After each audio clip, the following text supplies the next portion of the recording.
You're joining the Dr. Business Podcast with Dr. Hollen Meyer, where we talk business sprinkled with a bit of Jesus. Our goal is to help you simplify business, impact more lives, and increase your profitability. By sharing the stories of influential doctors from various specialties, we help you get creative in connecting with your target market, increasing your exposure in the community, and collaborating with local providers so you can reach more people and avoid burnout. Thanks for tuning in, and we're excited to help you navigate success in your doctor business. And now your host, Dr. Hollen Meyer. Hello and welcome back. Today is our devotional episode. So this is where we sprinkle a little bit of Jesus onto your business and your leadership skills. And today we're going to talk about the 5 keys to running your race. Okay, notice I didn't say the race, their race. It is about your race. And so we're talking about your race from a spiritual standpoint, but of course we're going to be relating this back to business as well. And we are going to get started in Hebrews chapter 12, verses 1 through 3. It says, "Therefore, since we are surrounded by such a great cloud of witnesses, let us throw off everything that hinders and the sin that so easily entangles. And let us run with perseverance the race marked out for us, fixing our eyes on Jesus, the pioneer and perfecter of faith. For the joy set before him, he endured the cross, scorning its shame, and sat down at the right hand of the throne of God. Consider him who endured such opposition from sinners, so that you will not grow weary and lose heart." Okay, so we're going to kind of pick that apart a little bit and unwrap that passage. The first point I want to make is the fact that we are not alone in this race of life. The part of the first verse, it says, surrounded by such a great cloud of witnesses.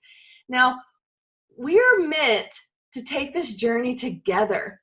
We are stronger in numbers. And so many of us, especially the leaders listening in, which is probably you, can relate to this. And we're stronger in numbers. We have great examples in the Bible. And we have excellent examples on this very podcast with so many of my guests full of wisdom. And that's the beauty of us coming together on the Dr. Business Podcast, recording them, listening to them later, and also gathering, whether it's in person, on social media, and really for us, bridging the healthcare gap. We have a ton of doctors from various specialties that not only listen in, but contribute as well. So we are not in the race alone. So when it feels like you're on your island, okay, I want you to realize that there's so many opportunities to get off your island and engage with other doctors that are in business, but also realize that you're not alone. Jesus is with you 100% of the time. He knows what you are going through, and he is there. The second thing is to run the race light. So, and this is really for the purpose of endurance. In Hebrews 12, verse 1, it says, "Let us throw off everything that hinders and the sin that so easily entangles, and let us run with perseverance the race marked out for us." First, I want to point out the very end of it that says "for us," the race marked out for you, okay, not anyone else. But just like when athletes run a sprint, they're in light clothing, special shoes that are very, very lightweight, so that they are as aerodynamic as possible. Now, in business, we can think of this in many ways. One would be to keep real statistics of how your business is doing and actually look at the facts. And the purpose of this is if you're doing something that is no longer giving you a good ROI, return on your investment, then stop doing it the way that you've always done it. Cut it loose, change it, do something different. And also, if you have a staff member that is pulling things down, whether it's from an energetic standpoint or not able to fulfill the tasks in their job description, cut him or her loose quickly and lighten your load. Now, the spiritual race is actually similar. All right, now we can't operate very well if we're bound up by things that slow us down. And in the passage specifically, it says sin. We can easily identify sin that binds us when it's really obvious. So things like lies or gossip, adultery, deceit, doing something unethical. But we can also be distracted by the flashy, shiny objects or opportunities that might be good, but they don't serve God. Maybe it's friends or coworkers and even employees that hold you back or they're negative. So it can be really obvious things or very subtle things that aren't necessarily bad or sinful. It just doesn't serve what you're doing and serve God. So something that simply doesn't serve the race you're running at this time. Even if it's not bad, like I said, even if it's something simple as being lazy. Romans 12, verse 11 says, never be lazy in your work, but serve the Lord enthusiastically. So even laziness can be part of the sin that binds you up. And if it doesn't serve God, release it. If it slows you down, cut it loose. If it is a distraction even, I want you to refocus your efforts to only do the things that get you to the finish line. And also throw off everything that slows you down, not just the easy stuff. The Bible says to throw off everything that is slowing you down. And the third goal, or the third point, is to stay focused on your goal. Hebrews 12 verse 2 says, fixing our eyes on Jesus, the pioneer and perfecter of faith. So don't quit the race. Stay focused. It's not about how we feel or what we even want. Stay focused on God's will for your life. Galatians 6 verse 9 says, let's not get tired of doing what is good, for at the right time we will reap a harvest if we do not give up. So I want to encourage you not only to stay focused, but also know your why. Okay, that's a pretty popular thing these days. What is the significance of the race that you are running right now? Why are you doing it? Why are you spending so much of your time on this race? In the physical realm, the fastest runner typically wins, right? But in the spiritual realm, and I can actually say this for the business realm too, the enduring runner wins the race. So you have to run with endurance, and you have to prepare yourself for the endurance part of the race as well. So 1 Corinthians 9 verses 24 and 25, it says, you know that in a race, all the runners run, but only one wins the prize, don't you? You must run in such a way that you may be victorious. Everyone who enters an athletic contest practices self-control in everything.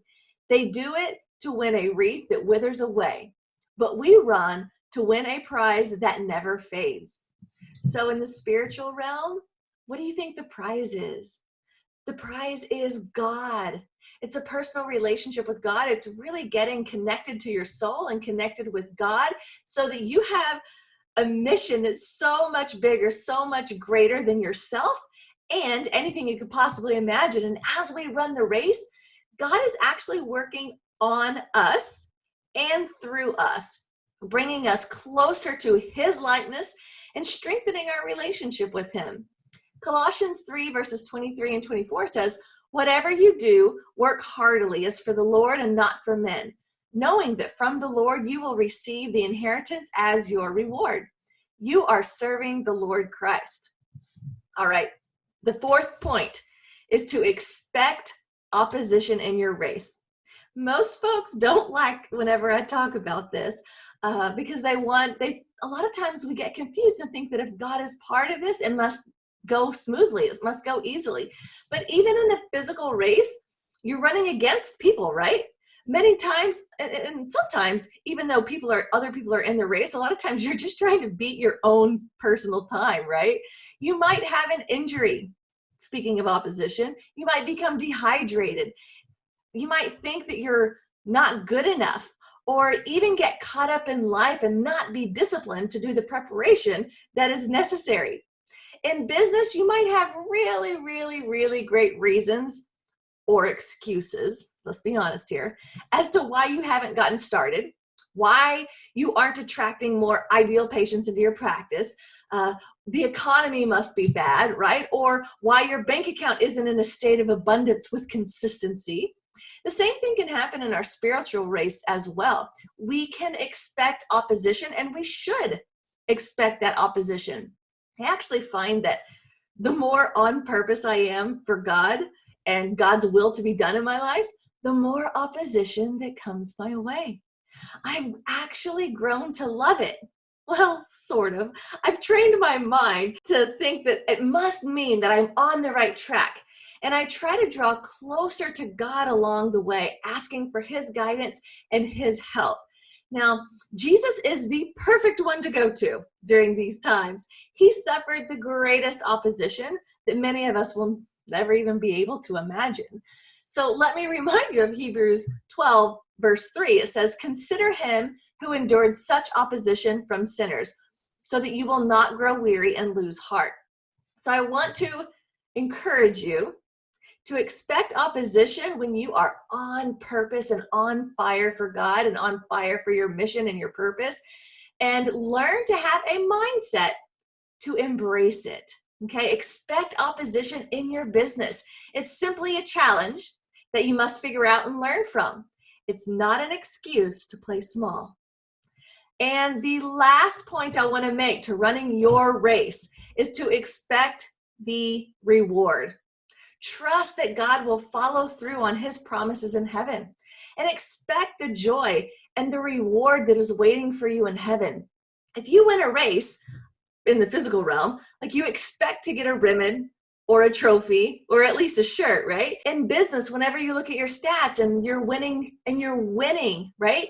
There are certain KPIs, key performance indicators, that are in place or should be in place that'll help you identify what the prize will be for you. And the same thing in the spiritual realm. Life is working for you, not to you or against you, and trust that God will follow through on His promises in heaven. All right, now if you're committed to remaining faithful to Christ, let's review how we can run this race. The first point is know that you're not alone. Number 2, lighten your load. Stay focused on God. The fourth point is to expect opposition. And the last thing is to expect the reward in heaven.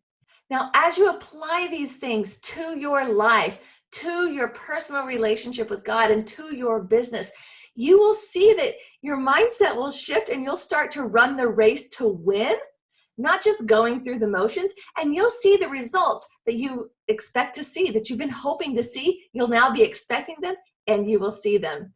Thank you so much for joining me for another episode. I hope you enjoyed this devotional. I'd love for you to share it if it had an impact on you, and stay classy, folks.